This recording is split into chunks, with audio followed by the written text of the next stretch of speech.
You may shoot me with your words. You may cut me with your eyes. You may kill me with your hatefulness. But still, like life, I'll rise. I refuse to accept the view that mankind is so tragically bound to the starless. Hello, and welcome to the Black News Beat. My name is Dr. Kamiki Campbell. This is a special episode. Yes, I'm coming to you a little later in the evening, but you'll see some of the clips after this. So I'm hoping that will be great for you. You can, join me on a journey that I'm on too. And I'm here today as part of a campaign with the state of Pennsylvania. It's called their Get Help campaign. And you may have seen on my channel that I've been running some different graphics and videos. And they haven't got a lot of engagement, but I think the topic is really important. They center around addiction and alcohol abuse and fentanyl addiction and different things. And one of the reasons why I wanted to go live and talk about it is because one, some of the graphics aren't getting, as much play as some of the other stuff on my page. There's so much going on in the world. But during this hard, difficult time that I think we're experiencing together in the country, a lot of us are. Some people are rejoicing, some people aren't. I want to talk about addiction, and I want to do it through the lens of how I viewed my biological father growing up. My biological father was a functioning alcoholic, as it were. This is a term that people disagree on sometimes, but that's what I knew him to be. That's what I knew him to be growing up. And it was difficult to kind of understand that as a child, but as I got older and started coming into my own conversations and into my own understandings of the world, I came to understand what a functioning alcoholic was. And that was my father. And I was very confused to find that out, to understand what it really meant, because I was a daddy's girl for a long time. And understanding how his behavior was shaped by alcoholism was something that was a major blow to my personality. It was a major blow to my personhood. It was a major blow to who I thought I was. So dealing with a parent with alcohol that was experiencing alcoholism was something that I didn't understand until much later, until I started understanding what alcohol was. And I remember learning that alcoholism could be hereditary. And I was terrified of becoming an alcoholic, terrified. And I'll tell you a little bit about my drinking profile. I'm a lightweight. I am not somebody who can consume a bunch of alcohol and like keep working or living or doing the things. So I was very opposite to my father, because I was not the same. I can't consume large amounts of alcohol and like function. If I'm at a party or something, I'm gonna, vomit. I have to really watch my alcohol intake. And I started getting really, really nervous, probably in my 30s, that I was gonna turn out like my father. And what did that mean? Well, I saw my father growing up. I saw him drinking in the car. He would have a cup of alcohol in the car, usually a clear liquor, so it looked like water, but it was definitely alcohol, and you could smell it. Um, I saw him get really belligerent when he drank. I remember when I went off to grad school, he came to visit me, and he immediately consumed like 2 bottles of wine on his own, and he began to berate his wife at the time, and he began to really be just a nightmare, and I had to kick him out of my own home. And I'm a woman I think I was approaching 30 at the time. Yeah. Um, so this was really just terrifying, and also just really not terrifying in the way like you're scared of your own father, because like I have we have I have a personality where I'm like so sure of myself, but also like unsure, and I was in the presence of my father. Um, I'm really, it's hard to talk about, but I want to talk about this in the sense of addiction. And when do you know to get help? And how do you approach someone like my father, who I was never able to approach about getting help because I felt like it wasn't my place, right? I felt like it wasn't my world to jump into to say to him, hey, you need to get help for your addiction. being a child, being his daughter, and being like a forever child too, right? So even as an adult, I wasn't really allowed to say like, you know, this is this you need help. So when I started getting my own, and no, this is not pre-recorded. I'm literally reading your comments right now, but so you can ask me anything you want. Where if you're just tuning in, we're talking about addiction, we're talking about alcoholism, drugs, and how people experience it. So anyway, I excuse me, I did I did in college, like a lot of us do, experience drinking, experimented with drinking, trying to figure out what drinking was and what it wasn't. Thanks, Real Gino, for tuning in. What was heavy drinking, what was light drinking, experiencing alcohol. Like I didn't have a lot of alcohol until I got to college. And it was very interesting because I wanted to, be in the in crowd and do these things and, really um, no problem. Hombo Logus. Good night, y'all. But yeah, I wanted to experience these things because I thought it was cool, And so I started to, drink and do these things, but I was always felt like there was a sword hanging over my head. And that at any moment, and I wrote about this on the Black News Beat Facebook page, some maybe like last year, at any moment, I was going to become an alcoholic if I wasn't careful because of my father. And this hung over me and has hung over me for years. I also noticed that I would start drinking at heavier times sometimes, like when I was sad, depression, especially in grad school. I began to drink and do things in a way that began to be harmful. And I was experiencing these things in a way that was not fun. It wasn't social. Sometimes I would drink alone by myself and I wouldn't invite anyone over because I was embarrassed. Still not able to drink a lot, but was like drinking in a way that was starting to be, harmful to me. I noticed that my concentration was waning and all these different things, and I was not feeling myself. And even now, like if I drink, more than 2 glasses of wine, the next day I'm like a wreck, right? But I remember the guilt and the shame and feeling all those things and wondering how I was going to um, figure this out, right? And what it looked like, and not being too embarrassed to ask for help. Until one day I got a DUI. This was in 2011. And I had I got pulled over and I had just broken up with someone and I had been drinking and I got in my car and drove home because they had stood me up on a date or something. And I was 2 drinks in. I wasn't, you know, too many sheets to the wind, but um I did get a DUI that night, and they took me to the hospital and drew blood, and it was a horrible experience. And the next year of my life was like a wake up call, because believe it or not, the depression that I was experiencing did not get better. After that wake up call, it got seriously worse. But it was the first time in my life that I got a real serious psychological evaluation, in order to figure out how I was going to, like, move forward from here. Grad school was extremely isolating, extremely isolating. Um, and it was a difficult time for me because I was trying to figure out who I was as a scholar. I was trying to figure out who I was as a person on my own. I had um, left my church a few years earlier, and I was trying to figure out what was going on in my world. And I remember being forced into getting help, right? And I think that is always a difficult position to be put in. But as a part of my accelerated rehabilitative disposition, which is ARD in Pennsylvania, I had to go to get a psychological evaluation. And from that psychological evaluation, I met my very first full-time therapist, who helped me to start looking at my life in different ways. This is the first time this ever happened to me. I'd never really taken therapy seriously before. I had, maybe I'd done a couple EAP sessions at job when I felt stressed. But this was the first time I had entered into a long-term relationship with my therapist. And this was something that I wasn't sure that was going to work. It was probably one of the best decisions of my life.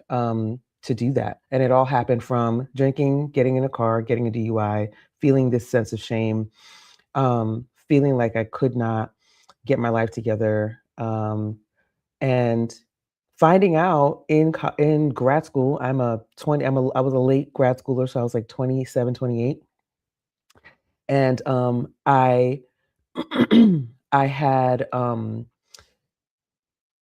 I was entering this world where I hadn't been in college for a few years and it was really weird, right? And I wanted to be successful. I'm going for a PhD, and but I'm experiencing all these like emotional and psychological setbacks I'm not understanding, and drinking wasn't helping. I didn't really do drugs. I didn't do any other kind of drugs, but drinking is what I knew. I knew from my family and from my dad. So getting that psychological evaluation set off a crazy cascade of testing and doctor's appointments and a psychiatrist, for me to land and find out that I was suffering from what they called back then bipolar 2 disorder. Now it's a little different. I think they call it like manic depressive. I don't know what they call it now, but that was my initial diagnosis. And my initial diagnosis led me to understand why I was having these pits and falls and valleys, all the different questionnaires and testing and things that helped me figure out that there was really something going on, and that alcohol was not going to help it. So when we talk about when to get help, and again, if you thank you for, I've seen the numbers going up and down, but thank you for tuning in. If you're just tuning in, we're here talking about PA's Get Help campaign. It started running through the holidays about 4 weeks ago. And I'm just talking about my experience with alcohol, and with different things, and how I had to get help myself. So and it's so funny because grad school, I remember once I had gotten a DUI, I had found out how many of my friends had gotten DUIs, how many of us were depressed. Some of my friends were on their third DUI and had never said anything, had never talked to anyone, and never did the process that I did of getting a psychological evaluation and figuring out what was really going on, right? Um, so now I'm going through I went through my psychological evaluation. I'm going through a medical evaluation. I'm trying every different medication under the sun that my psychiatric CRMP is trying to prescribe me to figure out what's wrong. I remember my first drug, Celexa, had me up 20 hours a day, so that was wrong. I remember the second drug, Lamictal, had me thrown up on the side of the road, so that was wrong. And we went through all these things until we got to, I think it's Sarah. I forget what it's called now, but it was something for the bipolar disorder, and it helps to kind of like stabilize my mood, right? So I wouldn't swing so hard. Um, that was a very crazy experience because I had never been on any kind of sustained medication. I had never experienced that. I'm going through this with my therapist. I am, I had experienced a hospitalization. I didn't know that world, had to learn it pretty quickly. I was hospitalized for some of the things that were happening. Um, and this all stemmed from me again, if you're just tuning in, getting a DUI, having to get a psychological evaluation and realizing there was something else going on that I needed to address. I remember one of the things that I had to do as part of the restitution for the DUI is I had to go to these classes with other people to learn about like why drinking is bad and all these things and why you shouldn't drink to excess. And I remember one of the things I saw was it was a room full of Black and brown people in a very white area that had gotten these DUIs. And two, there was a whole bunch of us that were like right at the cusp. So in Pennsylvania, it's like 0.08 is the like, you can still get a DUI at like 0.05. But 0.08 is like the thing, is the limit, and you are getting a DUI. And mine was, I think, 0.086, and a friend of mine was 0.078, and then there was one or two dudes who were like their blood alcohol level was like 0.2. It was insane. All that to say, we're in these classes together, and each one of us, our realization point was, we didn't know that something was wrong, right? We were like, whoa, something's wrong. This is the way that we are understanding that something's wrong now. Um, and it was like a breaking point for all of us. So from that breaking point, we all learned that we really needed to assess what the real underlying issues were and not mask it with alcohol or drugs. And even though I wasn't really drunk when I got pulled over, I can say plenty of times that I may have been drunk or trying to mask a problem with alcohol. And that is when I learned the triggers for me and when I needed to get help. So this PA Get Help campaign, I was really interested in doing it and being a part of it because it's something that was really near and dear to my heart. I've never told the story publicly before. Excuse me, I'm still getting over the flu. And it's important to me to encourage each other through and others through storytelling. So how did everything turn out? You know, I talked, if you guys, again, if you're just turning in, I talked about my dad being an alcoholic and how that always terrified me. And I felt like I had a sword hanging over my head. If you ever seen that picture of a sword hanging over somebody's head and that at any moment it can drop and really affect you. I didn't know which way was up by the time I had gotten a DUI, and it took me like a year of not just not drinking, but like I am going through all these medication trials. I'm doing all this stuff. I'm going to a therapist. I'm really trying to get my life together because I really want to, at some point, it was still early in my grad school career, graduate and be a doctor. So I think it probably took until like probably 2012, 2013. I graduated in 2014. Thank goodness. That is the good part of the story. To really understand, you know, what my triggers were, how I was masking my problems, and how to handle them in different ways. And I shout out to my longtime therapist and now friend, Dr. Denise Person, who really helped me through some of the hardest times of my life. Like she really helped shape me and help me understand how I could be a new, real, different, successful person without abusing alcohol. So as I was talking about in the beginning of this video, when is it time to get help? When do you know it's time to get help? And this can fluctuate throughout your life. Like it doesn't end. Like this is a daily journey, everlasting journey to always, you know, dealing correctly with your problems and not putting your own self in danger because you're experiencing an issue or because of depression, and understanding there are different ways to deal with that. So one of the things that I ended up doing was, you know, having a sustained therapist, and even therapy is such a vulnerable thing. Trying to get a therapist, trying to make sure they're a match. This is exhausting. I know why people don't go to therapy. It's not just about, oh, people don't want to go to therapy. It's about being vulnerable. It's about finding a therapist that matches with you. It's about finding a therapist that is going to help you through. I remember I had to fire a therapist, a white woman therapist, because she absolutely, not all white people me in one of my sessions. And no, we're not doing that in a session that I pay for, but that's another story. Up until that point, she also helped me a lot. But she was still showing some signs of becoming a little radicalized with the political climate and things, as many of us become. And I just didn't want that. I didn't want to pay for that. So it's a hard thing to find a therapist. So when people do things like escape into alcohol, escape into different kinds of drugs, it's because trying to be vulnerable with another person, especially somebody who's a professional that's supposed to try to help you, is hard, very hard. So all that to say, and I'm wrapping this up. We're not going to stay here all night to do this, but I wanted to at least have this conversation and talk about why I was doing the Pennsylvania Get Help campaign. It ends tomorrow. I'll be doing one more of these lives just to be like, hey, hello, you know, as we're going, it's New Year. So as we are making our resolutions, trying to live out our resolutions, trying to do the right thing, know that you can get help early for any kind of thing you're experiencing like that, whether it's drugs, alcohol, whatever it is.